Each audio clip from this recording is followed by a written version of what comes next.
سوال دارم. مرد به زن خود حقارت میکنه، التماس عذر میخواهند. درباره همین گونه مردها یک سخن میکرده. من بر شخص 40,000 روبل قرض دادم و آن وقت قرب خوب داشت. از نوارهای چندین علماهای خودمان شنیدم که ریبا بین دارالحرب حساب نمی شود. همین کردیت بین کافر و مسلمان چه حکم دارد؟ چنین کارتها رو دیسکانت نه کارت یا سکیدش نه کارت میگویند. الحمد لله و صلات و سلام علی رسول الله صلی الله علیه و علی آله و اصحابه و من والاه. دوستان عزیز، السلام علیکم و رحمت الله و برکاته.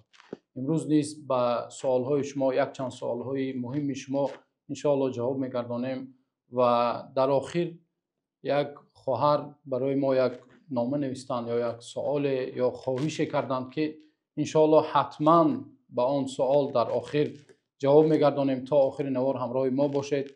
چنانی که میگویند کارچه را بالای زخم گذاشتند.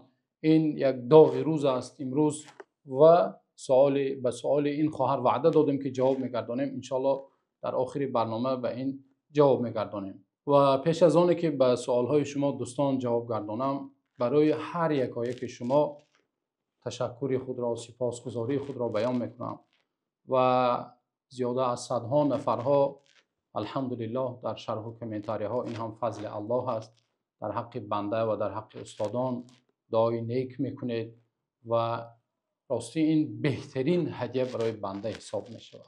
هر یک دعاهای نیکی که شما در حق ما میکنید، البته این یک چیز خیلی بزرگ است برای ما و امید میکنیم که الله حق سبحانه و تعالی دعاهای نیک شما را اجابت گرداند و الله حق سبحانه و تعالی ما و شما را در کار خیر همیشه موفق بگرداند. اکنون دوستان عزیز آغاز میکنیم به سوال برادران. یکی از برادران میگوید سلام علیکم، من بر شخص 40,000 روبل قرض دادم و آن وقت قرب خوب داشت.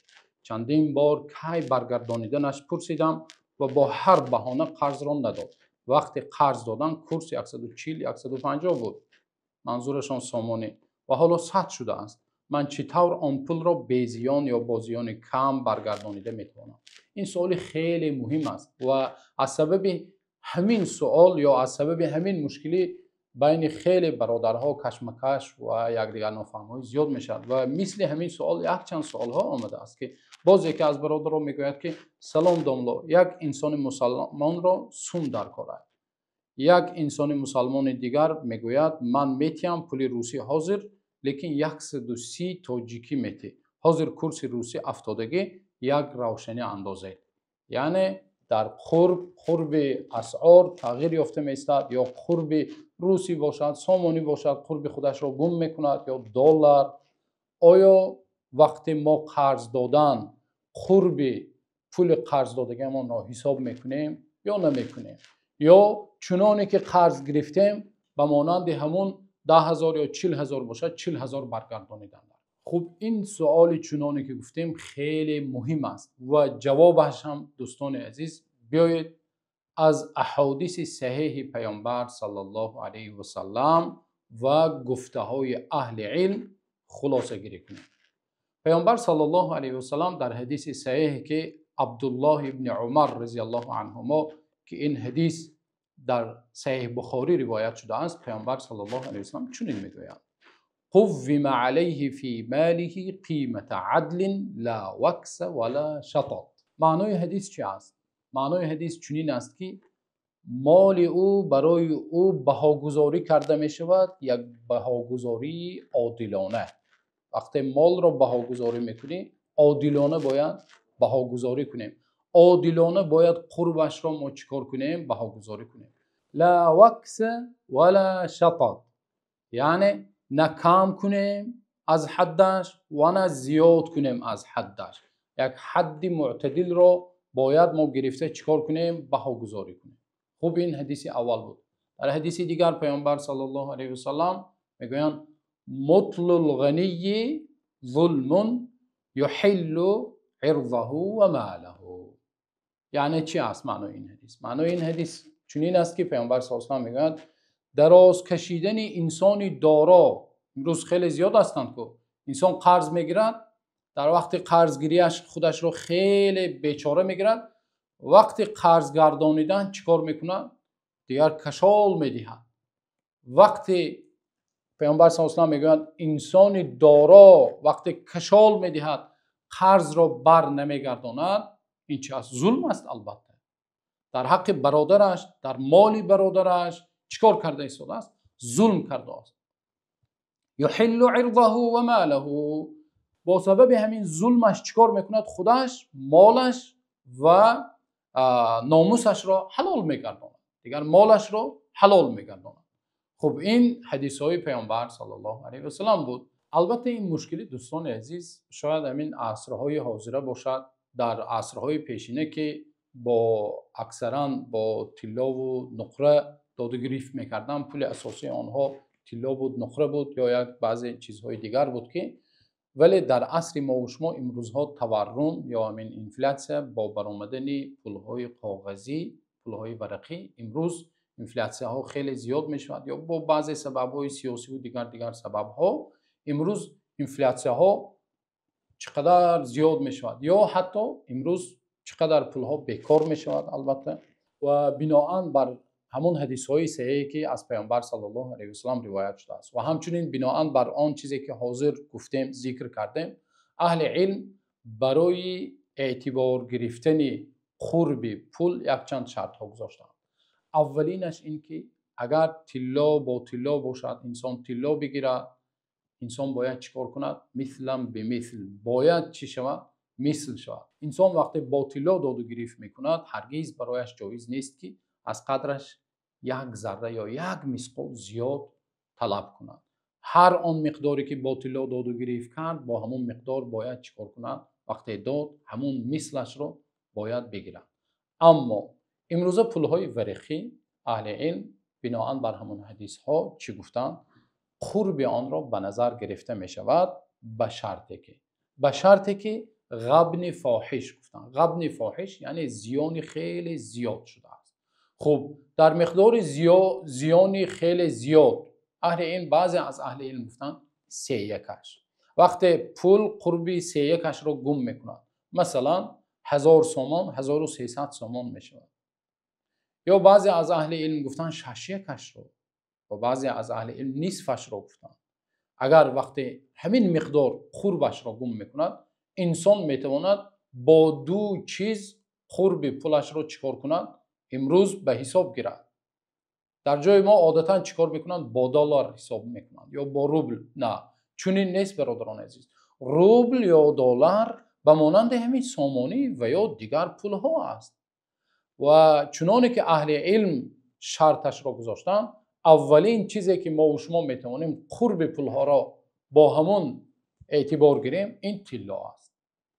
انسان وقتی با قرب طلا قرب گذاری میکند و بها گذاری میکند، در این حالت جایز است. و وقتی 3/1 را یا 6/1 را گفتند بعضی علم یا بعضی از اهل علم نصفش را گفتند، ولی قول صحیح و درستش چی است؟ به اهل تخصص مراجعت کرده میشود. وقتی تاجرها گفتند همین سال تورم یا همون اینفلاسیون یعنی گم کردن بی قرب شوی پول خیلی زیاد شد، گفتند ما حساب و کتاب میکنیم چقدر اگر با مقدار طلا قربش را گم کرد همان قدر جبران کرده می شود. و دومین چیزی که ما میتوانیم قرب پول را با همون بهاگذاری کنیم این اشیایی که به مانند آرد و گندم و به مانند همین چیزها، محصولات هایی که اساسی است، با همون ما چیکار میکنیم؟ بهاگذاری کرده یا قرب گذاری کرده میتوانیم. یعنی وقتی من پول را قرض دادم با همین مبلغ چند قابچه من آرد خریده میتوانستم یا چقدر گندم خریده میتوانستم یا چقدر بعضی محصولات های اساسی که در غذا هست همون رو گرفته میتوانستم. با همون چیکار میکنم؟ حساب و کتاب میکنم. خب سومین نقطه‌ای که در همین مسئله ذکر میکنیم، این چیز برادران عزیز نه فقط برای قرض دهنده بلکه برعکس هم برای قرض دهنده و هم برای قرض گیرنده گاه می شود که قرب عکسش می شود، یعنی قربش بلند می شود. اسعاری که امروز داریم قربش بلند می شود. اگر همون قربش بلند شود به درجه بلند شود که از حد زیاد 3/1 یا بیشتر اگر زیاد شود، حتی انسان قرض گرفته می تواند چیکار کند؟ یعنی این نه فقط برای قرض دهنده بلکه برای دو طرف، یعنی نه این طرف زیان بینه نه آن طرف زیان بینه. چنانه که حدیث پیامبر صلی الله علیه و سلم، اولین حدیثی که ذکر کردیم، قوم علیه ماله قیمت عدل، با عدالت چیکار کرده می شود؟ بهاگذاری کرده می شود. و این برای کی؟ برای هر دو طرف، هم برای قرض گیرنده و هم برای قرض دهنده.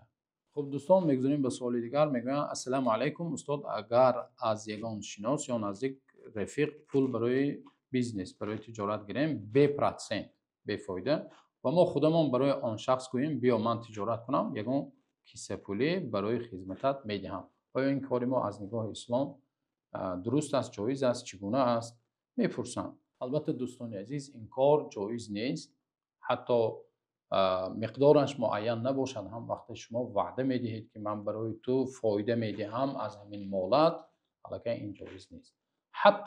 حتی از تابعین و صحابه ها روایت شده است که قبول کردن هدیه را منع کردند. وقتی انسان به یک نفر قرض میدهد و همون انسان شخص قرض گیرنده به او هدیه میدهد، همین هدیه رو اهل علم چیکار کردن؟ گفتند به مانند ربا است، نگیر. چنانه که از ابو برده ابن ابی موسی الاشعری در حدیث صحیح که امام بخاری روایت کرده‌اند میگویند، تابعین هستند، یکی از تابعین ها از میگویند اتیت المدینه فلقیت عبدالله ابن سلام رضی الله عنه، من به مدینه آمدم و عبدالله ابن سلام رضی الله عنه صحابه بزرگوار را ملاقات کردم، روبرو شدم. فقال الا تجیء فاطعمك سويقا وتمرا وتدخل في بيت ثم قال انك بارض الربا بها فاش، اذا كان لك على رجل حق فاهدى اليك حمل تبل او حمل شعير او حمل قط فلا تاخذه فانه ربا. عبدالله ابن سلام رضی الله عنه میگویند به همون تابعینی که ملاقات کردم میگویند بیا به خانه درو، من برای طعام میدهم، مهمانداری میکنم.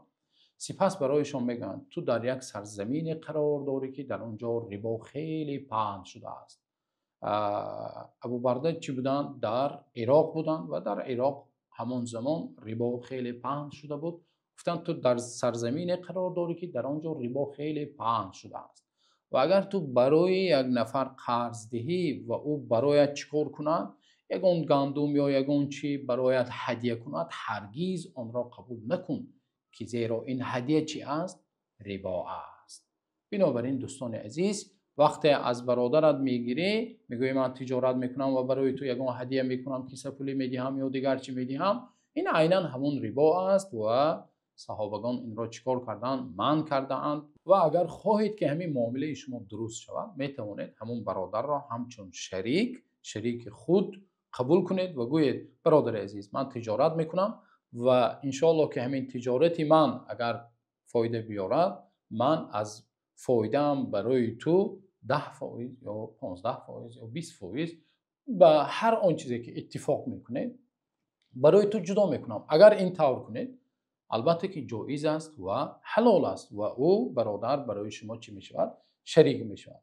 اما اینکه هدیه دادن یا کیسه پولی چنانه که ذکر کردیم جایز نیست. خوب میگذاریم به یک باز سوالی دیگر. السلام علیکم استاد، بسیار مگزین ها کارت خودشان را دارند، اگر با کارت آنها خرید کنید نرخ ارزانتر میشود، اگر به کارت آنها خرید نرخ قیمتتر است، این چه خیلی است؟ یعنی موافق شریعت آیا این جایز است یا جایز نیست؟ چون این کارت ها رو دیسکانت نه کارت یا سکیدش نه کارت میگویند و همین کارت ها بسیاری از مغازه ها چنین کارت ها رو دارند یا بعضی زپرفکه ها دارند. چنین کارت ها اهل علم برای اجازت بودنش، برای جایز بودنش یک شرط دارند. شرطش همین که همین کارت ها پلاکی نباشد یا به قول ابنینس که پلات نداشته باشد.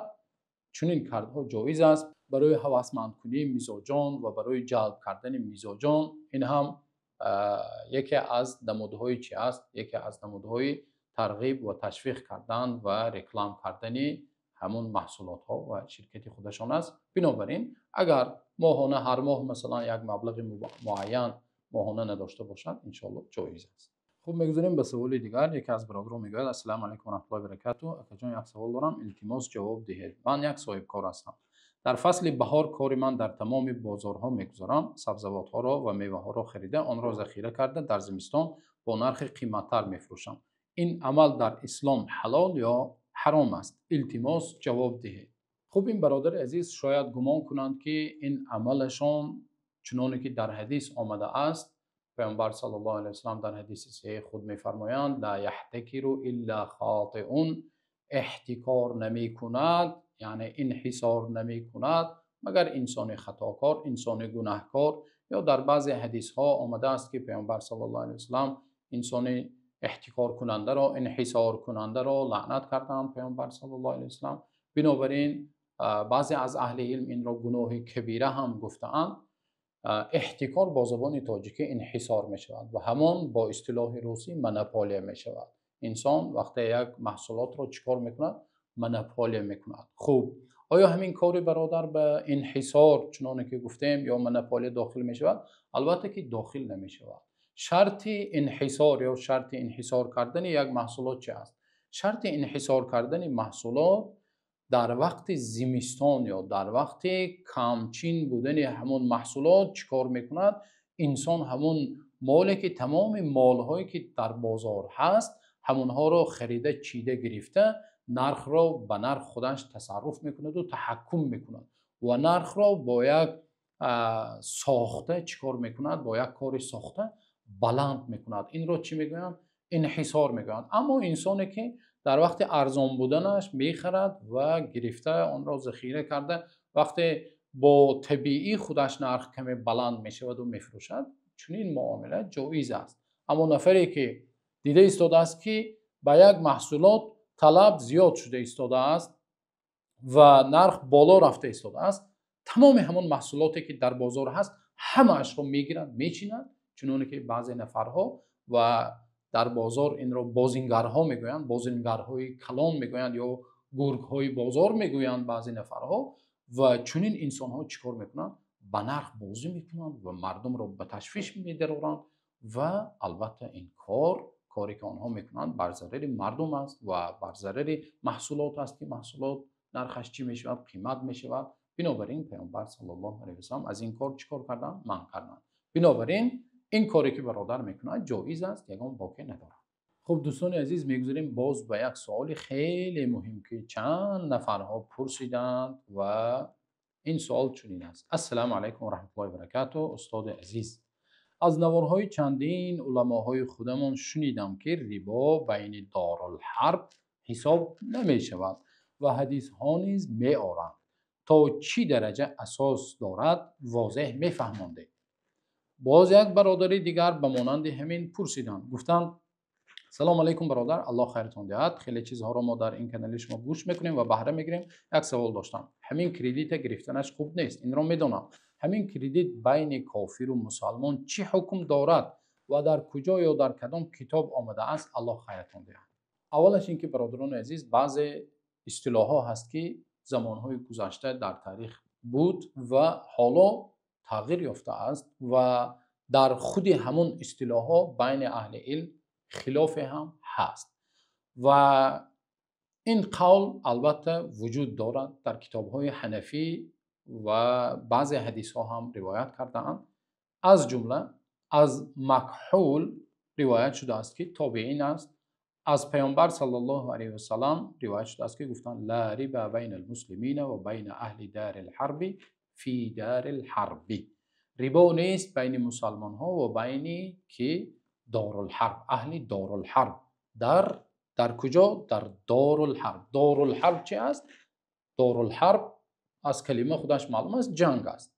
خب یک جایی که مسلمان ها در اونجا امین خود را امین نگاه داشته نمیتوانند یا دینشان را در آنجا و خود همین اصطلاح دارالحرب را کجا دارالحرب می شود حاضر از زبان علمای احناف ابو حنیفه رحمت الله علیه انشاءالله بیان میکنه و همچنین این به همین سخن یکی از شاگردان ابو حنیفه ابو یوسف رحمت الله علیه البته خلاف برآمدند، گفتند البته ربا در همه جا چی است؟ در همه جا ربا است و هرگز یگان استثنای وجود ندارد. خب البته این حدیث چنانه که گفتیم از تابعین روایت شده است و مرسل مکحول است، گرچند امام سرخسی گفتند مرسل مکحول چی است، مقبول است، فقیه ثقه است، ولی بازم میگویم این مرسل است. مرسل یعنی حدیث مرسل چی است؟ حدیث مرسل یک تابعین صحابه را ذکر نکرده از پیامبر صلی الله علیه و سلم چیکار میکند؟ حدیث روایت میکند. اما حدیث صحیح باید چگونه باشد؟ از تابعین صحابه و از صحابه از زبان پیامبر صلی الله علیه و سلم باید روایت شود و این حدیث در بین صحابه وجود ندارند. خب اکنون بیایید به همون کلمه هایی که در همین حدیث ذکر شده است همون را از زبان اهل علم احناف ببینیم. حسکفی رحمت الله علیه میگویند در در المختار: و دار الحرب تصیر دار الاسلام باجراء احکام اهل الاسلام فيها كجمعة وعيد وإن بقي فيها كافر اصلی وإن لم تتصل بدار الاسلام. معنای این گپ چه است؟ معنای این گپ چنین است که دار الحرب چنانکه که حاضر گفته ایستاده به دار الاسلام مبدل میگردد. کی؟ شرطش چه است؟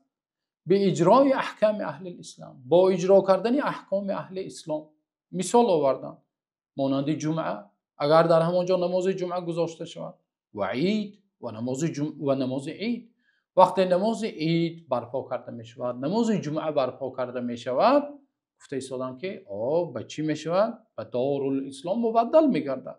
و این بقیه فیها کافر اصلی، و گرچنده در آنجا کافری اصلی باقی ماند هم چی می شود؟ به دار الاسلام مبدل می شود. و همچنین در دوام سخن چی گفتن؟ و این لم تتصل بدار الاسلام، و گرچنده به دار الاسلام پیوست نشودم، متصل نباشدم، چسبیده نباشدم، چی می شود؟ به دار الاسلام مبدل می شود.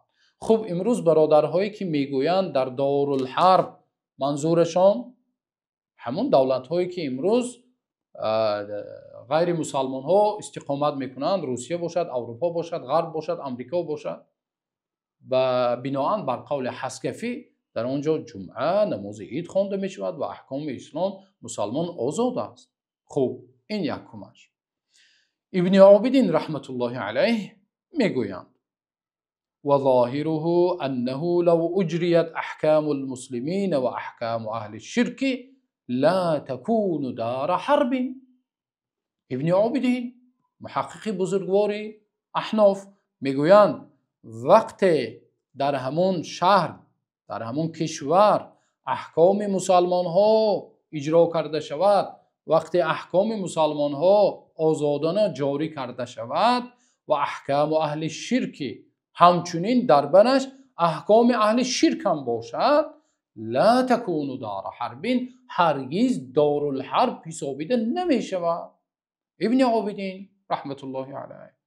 خب اکنون میگذاریم دوستان عزیز، آنهایی که میگویند امروز همین به قول امام ابو حنیفه رحمت الله علیه امروز گرفته یا همون حدیثی که روایت شده میگویند درست است و جایز است، ببینید شرط ابو حنیفه رحمت الله علیه چی است؟ شرط ابو حنیفه فایده را مسلمان گیرد، نه اینکه قرض ریبوی از یک کافر، از یک غیر دین انسان چیکار کند؟ رفته قرض ریبوی طلب کند و به او ریبا سپارد. نه، هرگز چنان نیست. بلکه رأی ابو حنیفه چی است؟ انسان برای در این حالت چی میشود؟ در این حالت انسان میتواند از یک جنگی، از یک انسانی دارالحرب بوده ریبا میستاند، یعنی فایده میگیرد. این است. و چنانه که همین سخن را ابن الهمام رحمت الله علیه در فتح القدیر، شرح فتح القدیر گفتند الا انه لا يخفى انه انما يقتضي حل مباشرة العقد اذا كانت الزيادة ينالها المسلم. چی گفتند؟ گفتند که هرگز برای انسان عاقل، برای فقیه پنهان نیست که چی است؟ این چیز جایز است در دارالحرب وقتی فایده بر چی است؟ بر فایده مسلمان است. مسلمان فایده میگیرد، نه اینکه یک کافر. وقتی غیر دین فایده میگیرد هرگز جایز نیست. خب با همین قدر دوستان عزیز چقور نمیدرویم، با همین سخنهای اهل علم و چنانی که دیدید همه از کتابهای بزرگان خودمان، بزرگان حنفی، از محقق ابن عابدین، حسکفی، ابن الهمام، همه اینها بزرگان احناف هستند و گمان میکنم که انشاءالله مسئله واضح شد. خب دوستان عزیز، اکنون چنانه که در آغاز برنامه وعده دادیم، همون خواهری که برای ما یک مکتوب نوشتند، یک سوال نوشتند و سوال آن خواهر جواب میگردانیم که این مسئله داغ روز است. بیایید مکتوبشان را میخوانیم. السلام علیکم برادر اهل اسلام، سوال دارم. مرد به زن خود حقارت میکنه، مادرت فلان کنه، خواهرت فلان کنه یا اولادت، التماس عذر میخواهم. درباره همین گونه مردها یک سخن میکرده. بی‌صبرانه انتظار میشم شاید از سخنهای شما مردهای بد سخن اصلاح شوند، از جمله شوهر خودم. خیلی انتظار، التماس به نظر نمانید سوال مرا. خواهر گرامی، سر اول برایتون صبر میخواهم. الله حق سبحانه و تعالی به شما صبر جمیل عطا کند و الله حق سبحانه و تعالی را دعا میکنیم که امروز مردان ما، مردان مسلمان، مردان اهل ایمان را به سوی رشد و به سوی دین اسلام حقیقی و تازه و آداب و اخلاقی که اجداد ما و شما آن را برای ما و شما حفظ کرده و گران گرفته آمده اند، به همون الله سبحانه و تعالی موفق بگرداند. و البته برادران عزیز، خیلی شرم آور و ننگاور است که مرد چنین کند و البته این یک گناه کبیره است و چنانکه که در حدیث های صحیح و در حدیث های متفق علیه پیامبر صلی الله علیه و سلم بسیار بسیار تأکید میکردند، میگفتند سباب المسلم فسوق و قتاله کفر. دشنام دادن یک برادر مسلمان، اکنون تصور کنید که آن نفر همسری خودت باشد، یک خواهری که تو گرفتی، یک چیزی که حرام بود بین شما، با سبب این دین الله تو چی کار کردی؟ با نکاحی که الله برای ما و شما حلال گردانید حلال کردی. سباب المسلم فسوق، فاسقی است، و قتاله کفر، وقتی جنگ میکند با کفر مبدل میشود. و پیامبر صلی الله علیه و سلم باز در یک حدیث دیگری خود در حدیث صحیح گفتند المسلم علی المسلم حرام دمه و ماله و عرضه. پیامبر صلی الله علیه و گفتند مسلمان بر مسلمان حرام است، حرام، مالش حرام است، ناموسش حرام است، مالش حرام است، ناموس همسر تو برای تو حرام است. برادر عزیز، چگونه انسان میتواند چنین سخنها را به زبانش بگیرد؟ تصور کنید، عیناً مانند همین یک قصه را برایتون ذکر میکنم که در عهد پیامبر صلی الله علیه و سلم شده است. امروز این خواهر برای ما شکایت کرده ایستاده است. روزی یکی از صحابه زنها خوله رضی الله عنها، خوله به پیامبر صلی الله علیه و سلم شکایت میکند که الله حق سبحانه و تعالی شکایتش را شنیده، مخصوص سوره نازل میکند و آیاتهایش را با شکایت همون زن آغاز کرده است الله سبحانه و تعالی. عایشه میگویند وقتی خوله آمد و از شوهرش شکایت کرد و پیامبر صلی الله علیه و سلم میگویند اینقدر الله حق سبحانه و تعالی قادر و توانا و شنوا است که در بر من بودند و شکایت میکرد، با پیامبر صلی الله علیه و سلم صحبت میکرد، بعضی سخنهایش را میشنیدم و بعضیش را نمیشنیدم، حالان که عایشه در بر آنها نشسته هستند، اما الله حق سبحانه و تعالی آن را شنوید و الله حق سبحانه و تعالی آیات‌های نازل کرد که تا روز قیامت تلاوت کرده می شود. الله حق سبحانه و تعالی گفت قد سمع الله قول التي تجادلك في زوجها و تشتکی الى الله.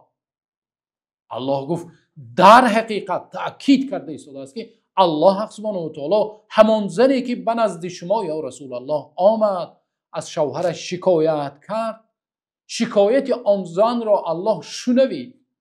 الله شنوا است. وقتی یک انسان مظلوم می شود، شما از خداوند بترسید که وقتی آه میگوید و به پروردگار شکایت میکند، وای بر حال ما و شما است برادران. الله حق سبحانه و تعالی در دوام آیه چقدر احکامی سخت نازل کرد، حالان که آن مرد به همسرش چی گفته بود؟ در بالای غضب بالای همسرش گفت تو برای من به مثل چی هستی؟ به مثل مادرم هستی. این را عرب ها استفاده می بردن، می گفتن چنانه که مادر را من گرفتنم و نزدیکی کردنم حرام هست، توی هم به من مثل مادرم هستی، نزدیکی نمی کنم، تو برای من حرام هستی. به نزد پیامبر صلی الله علیه وسلم با داد و فغان آمد، گفت یا رسول الله جوانی ام را برد. وقتی من شوهر کردم جوان دختر بودم، زیبا بودم، قوت داشتم، برایش خدمت میکردم، برایش تولد کردم، فرزندها پسرها تولد کرده دادم. امروز وقتی سن و سال من به یک جا میرسه، امروز برای من چنین میگویم. و بین شما چقدر زندگی ها هست، اهل و عیال و فرزندا و زندگی هست. امروز باید ما و شما مردها مردی حقیقی شویم. برادران عزیز، امروز به یک قضیه های مهم، قضیه های بزرگ اهمیت دهیم، جدی باید اهمیت دهیم. امت اسلامی امروز نیاز به مردان بزرگ دارن که هر روز با زنهاشون جنجال کرده و چنین سخنهای پست را گفته، حقارت و دشنام و مادر و پدر و اولادش نمیزیبد برای مسلمان. برادران عزیز، واقعا این علم آور است. در حقیقت این خواهر چیکار کردن؟ بالای زخم کارچه را گذاشتن. دوستان عزیز، الله حق سبحانه و تعالی را دعا میکنیم که جامعه ما و شما را جامعه بگرداند که با دین اسلام، شریعت اسلام و اخلاق و آداب و آن تعلیماتی که الله حق سبحانه و تعالی برای ما و شما نازل کرده است به قدر آن رسیده زیر سایه قرآن زندگی به سر بردن را الله حق سبحانه و تعالی مشرف گرداند. تا نوار آینده الله نگهبان.